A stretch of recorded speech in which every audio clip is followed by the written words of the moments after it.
উদয় দেখেছেন? কত প্রশান্তিদায়ক, কত শক্তিদায়ক হয়। মনের মধ্যে যেন একটা নতুন প্রেরণা দান করে, একটা নতুন উৎসাহ। কিন্তু যদি আপনি উঠতে দেরি করেন, তাহলে আপনি এই সূর্যোদয় দেখতেই পাবেন না। ঠিক এরকমই হয় আমাদের জীবনেও। সুযোগ সূর্যোদয়ের মতো। যদি আপনি আপনার জীবনে দরকারের চেয়ে বেশি অপেক্ষা করেন এই সুযোগের সদ্ব্যবহার করতে, তাহলে এই সুযোগ আপনার অপেক্ষা কখনোই করবে না, তা চলে যাবে। সেই জন্য এদের সামলে রাখুন। সঠিক সময় আসলে এই সুযোগের সদ্ব্যবহার করুন। নিজের কর্মকে সম্পূর্ণরূপে সার্থক করুন। এটাকে এক মুহূর্তের মতো দেখুন। যদি এরকম করেন, তাহলে জীবনও সূর্যোদয়ের মতোই হবে। এতে সন্তুষ্টি থাকবে, গৌরব থাকবে, আর থাকবে শান্তি। রাধা রাধা। আমরা জীবনে এমন অনেক মানুষকে চিনি যারা অত্যন্ত শক্তিশালী, নিজের পরীক্ষা দিতে কখনো পিছপা হন না, খুব কঠোর হন, আত্মপ্রত্যয়ী হন, কিন্তু তাও তারা সাফল্য পান না। কেন? কি কারণ হতে পারে এর? লৌহ মানবের মতো ব্যক্তিত্বের অধিকারী হওয়া সত্ত্বেও তারা সফলতা কেন লাভ করেন না? এবার এটার উত্তর তাদের ব্যক্তিত্বের মধ্যেই লুকিয়ে রয়েছে। লৌহ মানব, লোহা। আপনি কখনো লোহাকে দেখে থাকবেন, অত্যন্ত শক্তিশালী, অত্যন্ত কঠিন, কিন্তু শুধু তখনই যখন সেটা শান্ত থাকে, শীতল থাকে। তাকে উত্তপ্ত করুন, তা আর কঠিন থাকবে না। তার উপরে এক আঘাত করুন আর তার আকৃতি বদলে যাবে। বুঝলেন? যদি আপনিও জীবনে নিজের শক্তি দিয়ে, নিজের নিরন্তর প্রচেষ্টা দিয়ে বড় কিছু করতে চান, তাহলে সর্বপ্রথম একে শান্ত করে রাখুন, একে শীতল করে রাখুন। জীবনে যা পেয়েছেন তাতেই সন্তুষ্টি পেতে শিখুন। এই ক্রোধের তাপে নিজেকে বদলাবেন না। চিনতে শিখুন সেই চিন্তাগুলো যা ক্রোধ বাড়িয়ে দেয়, আর সেইগুলোকে শেষ করে দিন, নয়তো সেই রাগ আপনার পতন অবশ্যই ঘটাবে। রাধা রাধা। আমরা অনেকবার লোকের থেকে এই কথা শুনেছি, জীবনে যখনই ধন অর্জন করবে বাঁচিয়ে রাখবে। কি হয়, কঠিন পরিস্থিতিতে আপনার খারাপ সময় তা আপনার কাজে আসে। কিন্তু এই কথা কি 100% সত্যি? ভাবুন, এই সমস্ত ধন যা আপনি অর্জন করেছেন তা কি আপনাকে সুস্বাস্থ্য দিতে পারবে? এই সমস্ত ধন কি আপনাকে সুখ এনে দিতে পারবে? পারবে না, তাই না? চলুন আমি আপনাকে একটা কথা বলি। পরমেশ্বর, ঈশ্বর, যদি এই ঈশ্বরের ওপর আপনি বিশ্বাস রাখেন, সর্বদাই ভালো কাজ করেন, সবার মধ্যে প্রেম ছড়িয়ে দেন, আর সবার জন্য শুধু ও শুধুমাত্র শুভ কামনা করেন, তাহলে আপনার সাথে কখনো কোনো খারাপ হতে পারে না। তাই সময় বদলান, সময় বদলানোর উপকরণ নয়। আর ভালোবেসে বলুন, রাধা রাধা। অনেকবার আমাদের দৃষ্টিভঙ্গি এমন হয়ে থাকে যে আমাদের আসল সত্যের থেকে অনেকটা দূরে নিয়ে যায়। আমরা যেরকম দেখি সেরকম সবসময় হয় না। এবারে দেখুন না, আমরা মানুষেরা আমাদের ভালো লাগে, আমরা কোথাও গেলাম, আমাদের স্বাগত জানানো হলো, আমাদের প্রশংসা করা হলো, কেউ আমাদের দিকে হাসি মুখে তাকালো, আমাদের ভালোবাসলো, আমাদের ভালো লাগে। কিন্তু যদি কেউ ক্রুদ্ধ হয়, কটাক্ষ করে, ব্যঙ্গ করে, তাহলে আমরা তক্ষুনি তাকে নিজের শত্রু ভেবে ফেলি, তার উপরে ক্রুদ্ধ হয়ে যাই। একটা কথা মনে রাখবেন, এই হাসি সবার জন্যই হয়। আপনি তাদেরকেও হাসি উপহার দিতে পারেন যাদের আপনি চেনেন, তাদেরও দিতে পারেন যাদের আপনি চেনেন না, ছোটদের দিতে পারেন, বড়দের দিতে পারেন, সবার জন্যই হলো এই হাসি। কিন্তু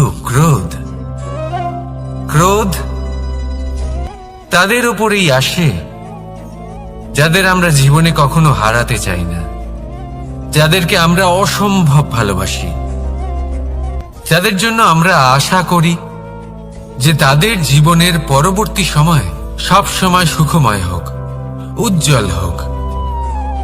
সেই জন্য আপনার জীবনের সমস্ত সেই ব্যক্তি যারা আপনার উপরে ক্রুদ্ধ হন, কটাক্ষ করেন, জরুরি নয় তিনি আপনার শত্রুই হবেন।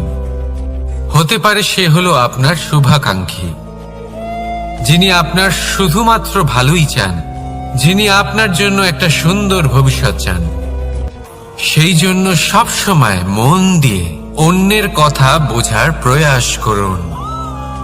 আপনি জানতে পারবেন তাদের কর্মের ধর্ম কি হতে পারে, আপনি জানতে পারবেন তাদের ক্রোধের মর্ম কি হতে পারে। রাধা রাধা।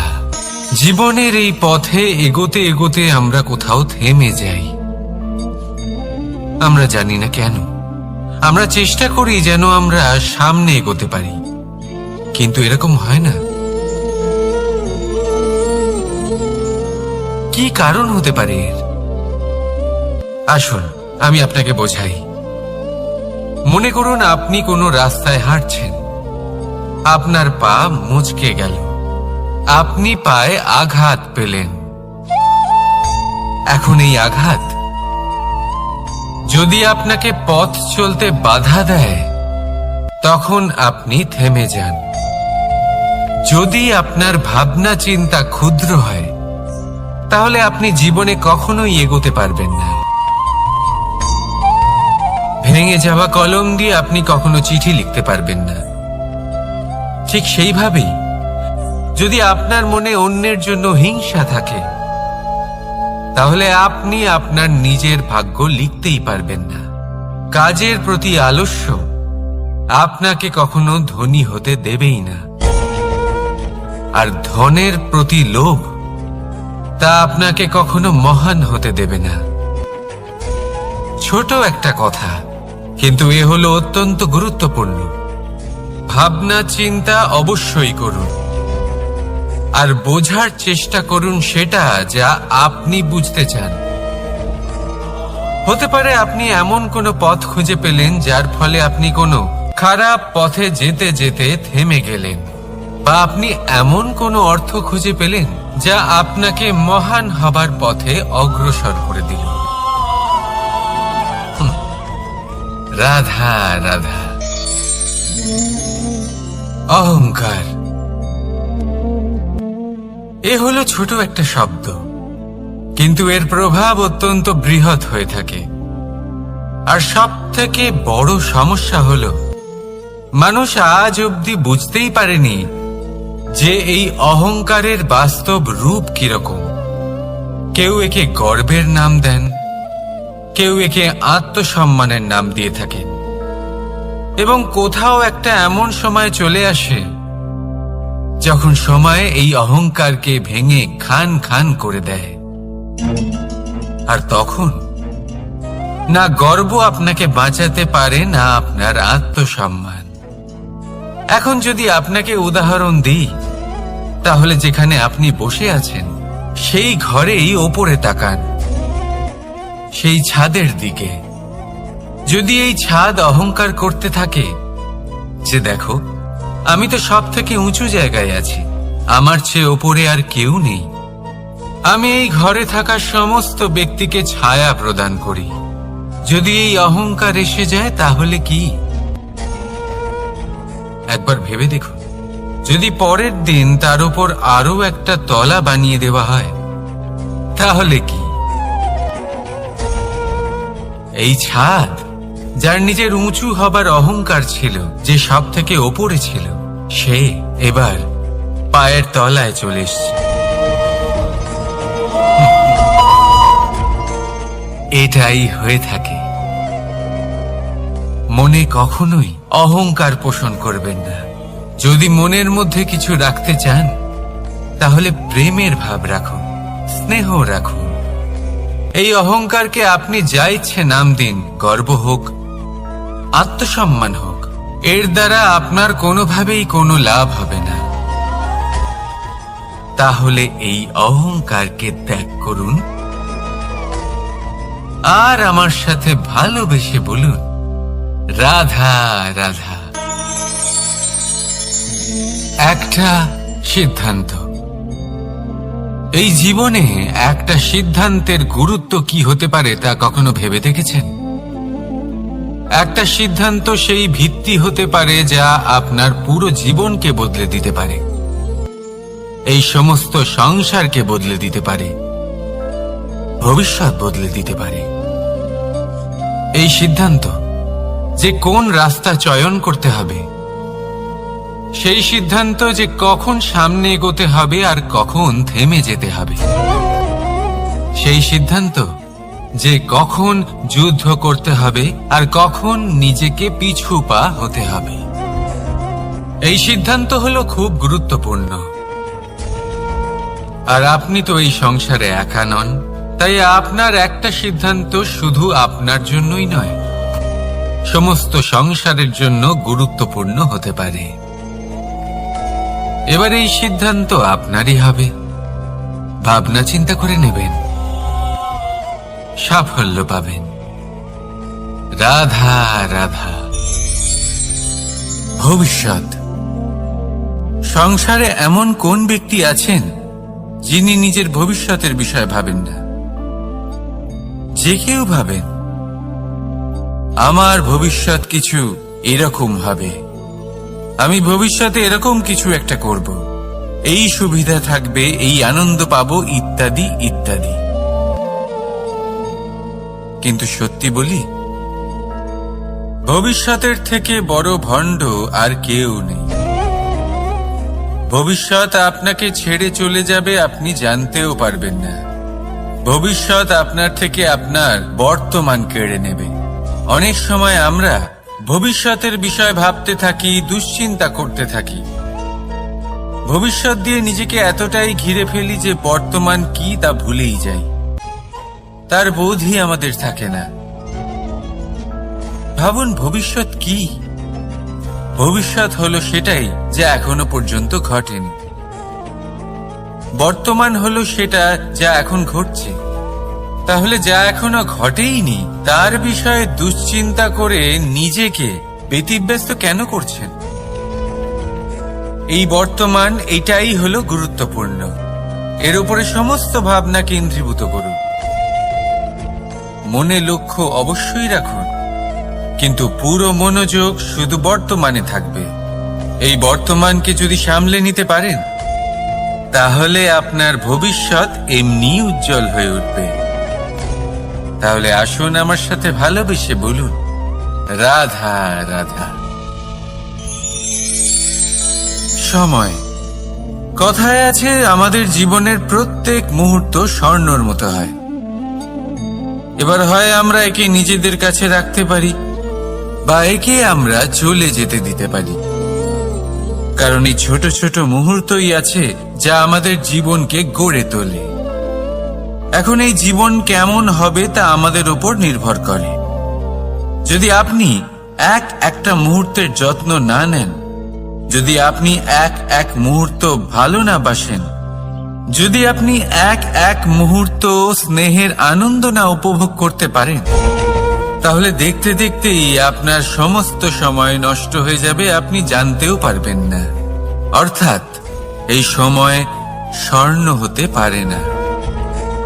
তবে আমরা একে স্বর্ণ বানিয়ে নিতে পারি আমাদের চেষ্টার মাধ্যমে। এই সময় শুধু একটি লাঙল, যা মাটির সাথে লড়াই করতে পারে, আর কিছু নয়। একটা অত্যন্ত গুরুত্বপূর্ণ কথা মনে রাখবেন, আপনার কাছে শুধু সময় আছে। এবার আপনি এটা দিয়ে স্বর্ণ বানাবেন, না ঘুমিয়ে স্বপ্ন দেখে একে নষ্ট করবেন, সিদ্ধান্ত আপনারই। রাধা রাধা। ভগবান। প্রত্যেক কঠিন পরিস্থিতিতে এই নামই আছে যা আমাদের উপায় দিয়ে থাকে। ব্যক্তি যান, ভগবানের পুজো করেন, আরাধনা করেন, ব্রত পালন করেন, মন্দিরে যান, পুজো পাঠ করেন, ভগবানকে জাগিয়ে তোলেন, আর তারপর শুরু হয় সমস্ত প্রশ্ন। হে ভগবান, আমার সাথে এরকম কেন হচ্ছে? কেন আমারই জীবনে এত দুঃখ আছে? আমি কিভাবে এর সম্মুখীন হব? আমাকে কেন এত কষ্ট ভোগ করতে হচ্ছে? হে ভগবান, আমি কি করব? আমাকে সাহায্য করুন, কোনো রাস্তা দেখান।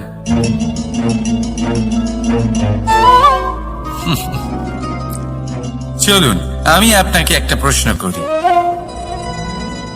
মন্দিরে যাওয়ার চেষ্টা করার আগে আপনি কি জীবনে ততটা চেষ্টা করেছেন যতটা সেই সমস্যাকে দূর করার জন্য দরকার ছিল?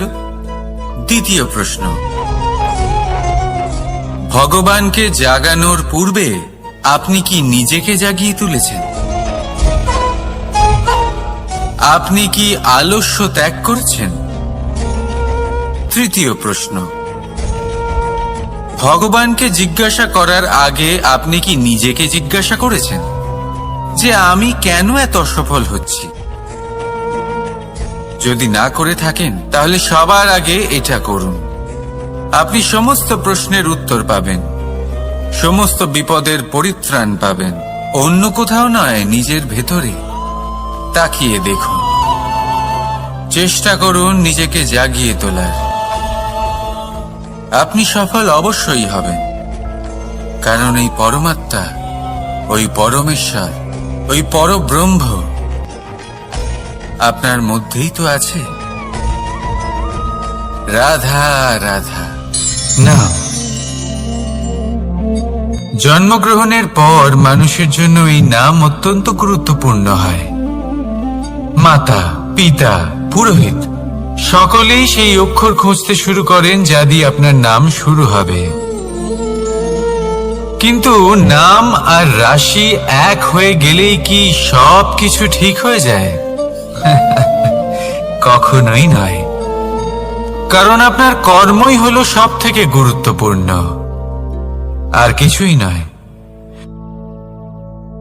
দেখুন, এই নিয়তিও আপনার কর্ম অনুযায়ী আপনার ভবিষ্যৎ সুনিশ্চিত করে। যদি আপনাকে উদাহরণ দিই তাহলে ভাবুন, একদিকে ছিলেন রাম আর অন্যদিকে রাবণ। দুজনেরই নাম শুরু হয় র দিয়ে, কিন্তু একজন পেলেন এক ভয়ানক পরিণতি আর অন্যজন সমগ্র সংসারের মনে চিরস্মরণীয় হলেন। তাহলে মনে রাখবেন, নাম নয়, কর্মই হলো শ্রেষ্ঠ। আর যদি তা শ্রেষ্ঠ হয় তাহলে আপনার নাম এমন স্থানে পৌঁছবে যা সংসারের কেউ মুছে ফেলতে পারবে না। তাহলে আসুন আমার সাথে ভালোবেসে বলুন, রাধা রাধা। অনেক সময় যখন আমরা কর্ম করি, সাফল্য লাভ করি, কঠিন পরীক্ষায় উত্তীর্ণ হই, বড় কাজ করি, আমাদের মনে হয় এই সংসার আমাদের একটু প্রশংসা করুক, ভালো লাগে। অনেকবার মনে হয় এটা হলো আমাদের কর্মের ফলই বটে, আমরা আনন্দ পাই। কিন্তু যখন আমরা এই প্রশংসা পাই না, তখন কি হয়? আমরা দুঃখী হয়ে যাই, ভেঙে পড়ি।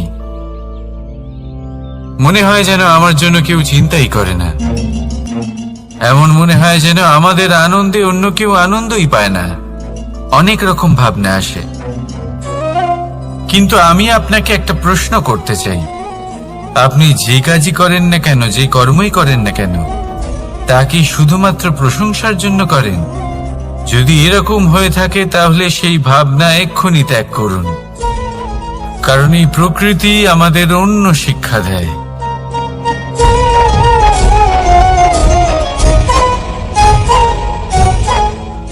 এই ফুলকে দেখুন,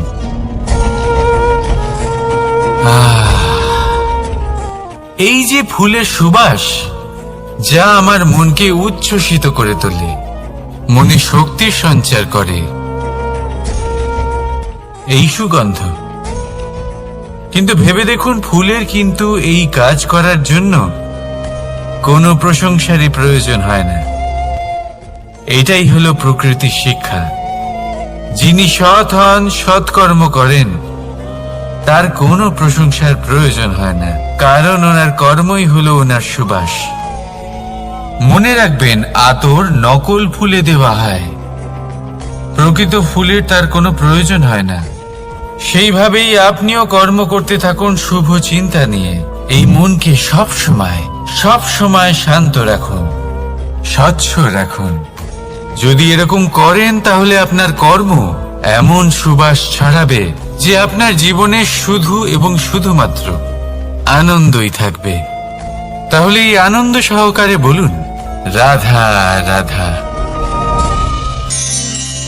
এই সংসারে এমন কোনো পর্বত নেই যা এতটাই উঁচু যে মানুষ তার শিখরে পৌঁছতে পারবে না, তাকে অতিক্রম করতে পারবে না। এই সংসারে এমন কোনো সাগর নেই যা কিনা এতটাই গভীর যেখানে মানুষ তার তলদেশে পৌঁছে ফিরে আসতে পারবে না। একটা ছোট্ট বরফের টুকরো পর্বতের শিখরে গলে গিয়ে বইতে থাকে, আর দেখতে দেখতেই তা মহানদী গঙ্গায় পরিবর্তিত হয়। এর কারণ কি?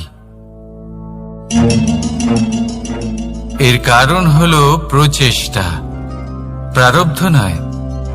এই প্রচেষ্টাই সুনিশ্চিত করে যে আপনার প্রারব্ধ হবে। এই সমস্ত কিছু হলো প্রচেষ্টা আর প্রারব্ধের খেলা। আপনার প্রচেষ্টা যেরকম হবে, আপনার প্রারব্ধ সেরকমই হবে। আর আপনার প্রচেষ্টা যদি উচ্চ মানের হয়, তাহলে প্রারব্ধকে আপনার সামনে নত হতেই হবে। কি বলেন? তাহলে আসুন আমার সাথে ভালোবেসে বলুন, রাধা রাধা। অনেক সময় মানুষ অতীতকে দেখেন আর তখন অহংবোধে পরিপূর্ণ হয়ে ওঠেন। কখনো বর্তমানের দিকে তাকান, ভবিষ্যতের দিকে তাকান আর পরিতৃপ্তিতে ভরে ওঠেন। কেন বুঝতে পারেন না একটা সহজ কথা? এই যে সৃষ্টি, এই সৃষ্টি হলো একটা বড় চক্র যা বারংবার আপনার কাছে ফিরে আসবেই। কঠিন থেকে কঠিনতর পরীক্ষায় আপনাকে নিযুক্ত করবে, যাতে আপনাকে উত্তীর্ণ হতেই হবে। যা কাল ছিল তা আজ নেই, এটা সবাই জানেন। যা আজ আছে তা হয়তো কাল থাকবে না, এটাও আপনাকে মেনে নিতে হবে, তাও আবার হাসি মুখে। শান্ত থাকতে শিখুন আর কখনোই মনের মধ্যে অহংকার উৎপন্ন হতে দেবেন না। হতে শিখুন সেই হিমবাহের মতো। হয়তো এই জন্যই এত শীতল থাকে, কারণ ও জানে গতকালও জল রূপে ছিল, আজ বরফ রূপে হয়তো আছে, কিন্তু কাল পুনরায় সে জলেই পরিণত হবে। নিজেকে শান্ত রাখুন। হয়তো আজ আপনি সাফল্যের শিখরে আছেন, হয়তো বা নেই। আপনাকে প্রত্যেক দিন অবশ্যই দেখতে হবে। শুধু নিরন্তর প্রচেষ্টা করতে থাকুন, প্রত্যেক পরিস্থিতির জন্য তৈরি থাকুন, আর একে ভারসাম্যে রাখতে শিখুন। আপনার কাল হোক, আজ হোক বা আগামীকাল, আপনার ভালো দিন হোক বা খারাপ দিন, সব পবিত্র হয়ে যাবে। তাহলে আসুন আর আমার সাথে ভালোবেসে বলুন, রাধা রাধা। দোল উৎসবে এই সমগ্র সংসার রং নিয়ে খেলা করে, কিন্তু এই রঙের সারমর্ম এই সংসার কি জানে? কখনো দেখেছেন একটা চিন্তিত মুখ শুধুমাত্র রঙের স্পর্শ পেয়ে আনন্দিত হয়ে ওঠে? দোলে আমরা কি করি? পুরাতনকে ত্যাগ করি আর নতুনকে স্বাগত জানাই। শিশিরকে বিদায় জানিয়ে এক নতুন ঋতুকে আগমন জানাই। দুশ্চিন্তা দূর করে আসার নতুন রঙে রঙিন হয়ে ওঠা, নিজেকে আনন্দিত করা, এটাই তো হলো দোল। এবার দোলের একটা ব্যাপার আছে, দুটো রঙে একসাথে রঙিন হওয়া যায় না। একটা রং উঠলে তবেই আরেকটা রং লাগা সম্ভব। আরো একটা প্রশ্নও রয়েছে, কোন রংকে তুলে দিয়ে কোন রং মাখানো যেতে পারে? যদি আপনাকে উদাহরণ দিই, লোভের এই রং, তা যতক্ষণ লেগে থাকবে আনন্দের রং লাগতে পারবে না। যা হয়েছিল দ্বারকাবাসী এবং সামন্তক মণির মধ্যে। ভ্রান্তির রং যতক্ষণ লেগে থাকবে সত্যের রং লাগতে পারবে না, যা হয়েছে রুক্মিণীর সাথে। আর হিংসার এই রং যতক্ষণ লেগে থাকবে প্রেমের রং ততক্ষণ লাগতেই পারবে না, যা হয় আপনার আমার সবার সাথে। তাহলে আসুন একসাথে মিলে দোল পালন করি এবং সবকিছুর উপরে বিজয় লাভ করি। অন্ধকারের স্থানে আলোর, ভ্রান্তির স্থানে সত্যের, হিংসার স্থানে প্রেমের, আর লোভের স্থানে আনন্দের এই সুন্দর রং মাখাই। শত্রুতা, ঘৃণা, হিংসা এই সব কিছু ত্যাগ করি আর সকলের সখা হয়ে উঠি। আর ভালোবেসে বলি শুভ দোল। হ্যাঁ, ওটা তো আমরা অবশ্যই বলবো, রাধা রাধা। সংসারে অনেক সময় এরকম হয় যে আমরা খুব সমস্যায় থাকি, খুব বিপদের মধ্যে থাকি, আর সেই সমস্ত মানুষ যারা আমাদের কাছের মানুষ, আমাদের আপনজন, তারা আমাদের ত্যাগ করে চলে যান। আমরা এই সময় দুঃখ পাই, নিরাশ হয়ে পড়ি এবং একা একাই সেই সমস্যাকেও কাটিয়ে উঠি। এবার পরিস্থিতি যেমন খুশি হোক না কেন, সেই সব মানুষ যারা এমন সময় আপনাকে ত্যাগ করেছেন, তাদের প্রতি ক্রুদ্ধ হওয়া, অভিমান করা, এটা অনুচিত। আমি বলবো তাদের প্রতি কৃতজ্ঞ থাকুন। আমি বলবো তাদের ধন্যবাদ জানান যে তারা এমন সময় আপনার সঙ্গ ত্যাগ করেছেন যখন আপনার তাদের সব থেকে বেশি প্রয়োজন ছিল। কারণ দেখুন, হয় তাদের বিশ্বাস ছিল যে আপনি নিজেই এই বিপদ থেকে বেরিয়ে আসতে পারবেন, বা তাদের ত্যাগ করার জন্য আপনি নিজের উৎসাহ বাড়িয়ে তুললেন, আপনি নিজের শক্তি বাড়ালেন এবং নিজে সেই সমস্যা থেকে বেরিয়ে আসলেন। নিজের খারাপ সময়কে আপনি নিজেই ভালো সময় করে তুললেন।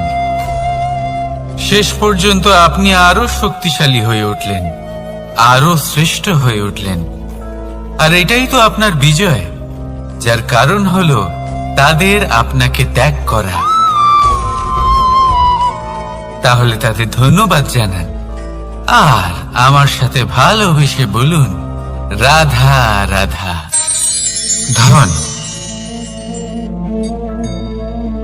ধন হলো কারোর জন্য মোহ, আবার কারোর জন্য মায়া, কারোর জন্য হয়তো ভাগ্য, আবার কারোর জন্য কর্মের পারিশ্রমিক। দেখতে গেলে এই ধন হয়তো সবার জন্যই অত্যন্ত প্রয়োজনীয় হয়ে থাকে। সেই জন্যই তো মানুষ নিজের সমস্ত জীবন অতিবাহিত করেন এই ধন অর্জন করার জন্য। অনেক মানুষ এমনও হয় যাদের সমস্ত জীবন এই ধন অর্জন করতেই কেটে যায়। প্রত্যেক মানুষই চেষ্টা করেন যেন তিনি ধনী হন, যত সম্ভব বেশি ধন অর্জন করতে পারেন, সম্পন্ন থাকতে পারেন। আর তা হবে নাই বা কেন? কারণ এটাই হলো এমন এক বস্তু যা আদান প্রদান এমন নানান কাজে আসে। চেষ্টা তো সব মানুষই করেন, ধন অর্জন সব মানুষ করতে পারেন না। কারণ হলো এটাই যে মানুষ ভাবেন যে তার কাছে কিছু ধন এলে তারপর তিনি কিছু করে দেখাবেন, আর ধন ভাবে যদি এই মানুষ কিছু করে দেখান তাহলে আমি তার কাছে আসব। সেই জন্য কিছু করে দেখান, এমন শ্রেষ্ঠ কাজ করে দেখান যাতে ধন নিজেই আপনার কাছে ছুটে আসে। যদি আপনি ধন লাভের আশায় ছোটেন তাহলে আপনি নিজের সন্তোষ ভাব হারিয়ে ফেলবেন, কিন্তু এই সম্পত্তি যদি আপনার কাছে ছুটে আসে তাহলে আপনাকে মহান বলা হবে। সেই জন্য কাজ করুন, শ্রেষ্ঠ কাজ করে দেখান, দেখবেন এই ধন ফলস্বরূপ আপনার কাছে আসবেই আসবে। তাহলে আসুন আমার সাথে ভালোবেসে বলুন, রাধা রাধা। আমাদের মনে সবসময় একটা প্রশ্ন এসেই থাকে, এই জীবন যা কিনা ঈশ্বর আমাদের দিয়েছেন, একটা জীবন, ঈশ্বর এক আত্মা দিয়েছেন পৃথিবীতে বাঁচার জন্য। যতদূর আমরা জানি আমাদের কাছে একটাই জীবন রয়েছে। আমরা ভাবি এই জীবন গুছিয়ে কিভাবে রাখা যায়। প্রত্যেক মানুষ ভাবেন যে আমি কি করি যাতে এই জীবনকে গুছিয়ে রাখা যায়, কিরকম কর্ম করব, কিরকম পুণ্য করব, কি ধরনের শাস্ত্র পড়ব যাতে আমি সেই জ্ঞান অর্জন করি যাতে জীবনটা সুন্দর করে তুলতে পারি। আমাদের সমগ্র জীবন কেটে যায় এই প্রশ্নের উত্তর খুঁজতে, সেই শাস্ত্র অধ্যয়ন করতে। এমন অনেক মানুষ তাও বুঝতে পারেন না। আসুন আজ আমি আপনাকে একটা সহজ কথা বলি, যার দ্বারা আপনি নিজের জীবন সুন্দর করবেন। জীবন, জিহ্বা, এদের দুজনেরই হলো একটাই রাশি। জিহ্বা অর্থাৎ আপনার কথা, এই কথাকে সংযত রাখুন, একে সুন্দর করে তুলুন, মধুর কথা বলুন, যতটা সম্ভব একে নিয়ন্ত্রণে রাখুন। আপনার জীবন সুন্দর হয়ে উঠবে। কারণ এই শব্দ হয় অত্যন্ত শক্তিশালী। এটা হলো এমন এক বন্ধন যা আপনার সামনের মানুষকে আপনার ব্যক্তিত্বের সাথে জুড়ে দিতে পারে। তাই এই শব্দ সংযত রাখুন, একে সুন্দর করে তুলুন। আপনার জীবন আপনা থেকেই সুন্দর হয়ে উঠবে। আর আসুন এই মধুর সুন্দর অনুভূতি দিয়ে বলুন, রাধা রাধা। জীবন, এই জীবন আসলে কি?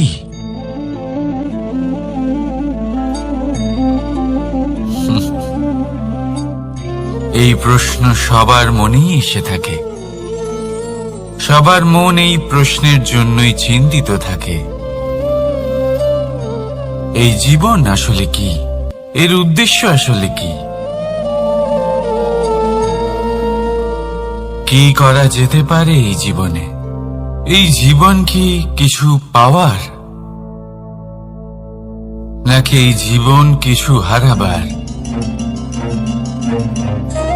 এই জীবন কি আসলে সেটাই যেখানে আমাদের পরমাত্মার খোঁজ করা উচিত? নাকি আমাদের ধাবিত করা উচিত নিজেদের স্বপ্নের লক্ষ্যে? এই জীবন আসলে কি? এই জীবন আসলে অত্যন্ত সরল। এ হলো শান্ত জলের মতো, একটা আয়নার মতো। এই জীবন আসলে ঠিক যেন এক আয়নার মতো। আয়না কি করে? আপনাকে সেটাই দেখায় যা আপনি করে থাকেন। আপনি হাসি মুখে আয়নার দিকে তাকান, আয়না আপনাকে আপনারই মুখ দেখাবে, সেই হাসি সমেত।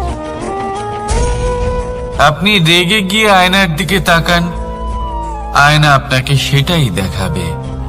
আপনি প্রসন্নভাবে হেসে আয়নার দিকে তাকালে আয়না আপনাকে সেটাই দেখাবে। এটাই হলো জীবন, একটা আয়নার মতো। আপনি এটা ভাববেন না যে এই জীবন আপনাকে কি দিয়েছে, বরং এটা ভেবে দেখুন যে আপনি এই জীবনকে কি প্রদান করেছেন। যদি আপনি এই জীবনকে সুখ প্রদান করেন, আনন্দ দিতে পারেন, ভালোবাসা দিতে পারেন, তাহলে এই জীবনও আপনাকে সুখ, আনন্দ আর ভালোবাসাই দেবে।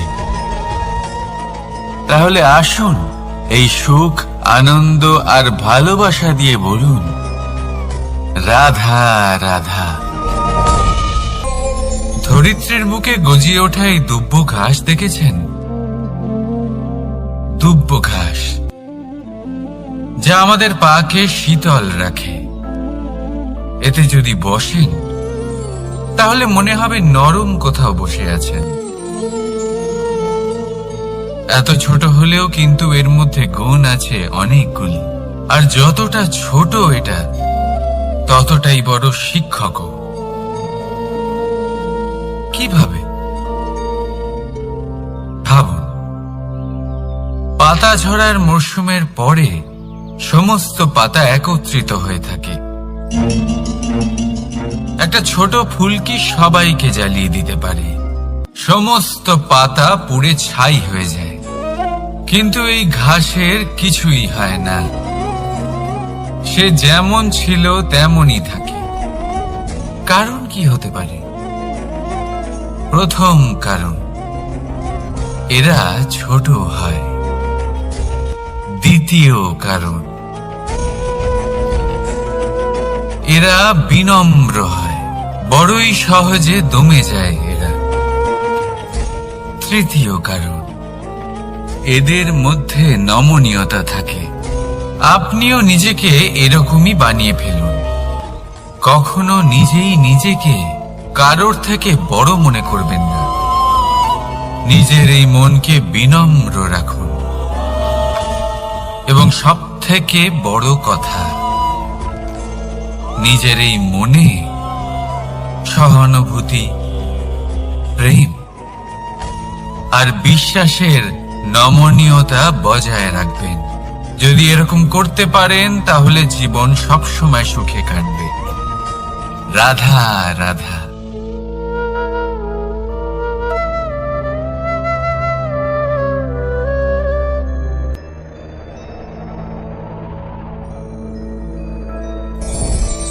লোভ আপনার অন্তরের আরো একটা শত্রু। দেখতে গেলে এটা একটা শব্দ, একটা সংস্কৃত শব্দ। লব ধাতু থেকে উৎপন্ন হয়েছে। এর অর্থ কিছু লাভ করা।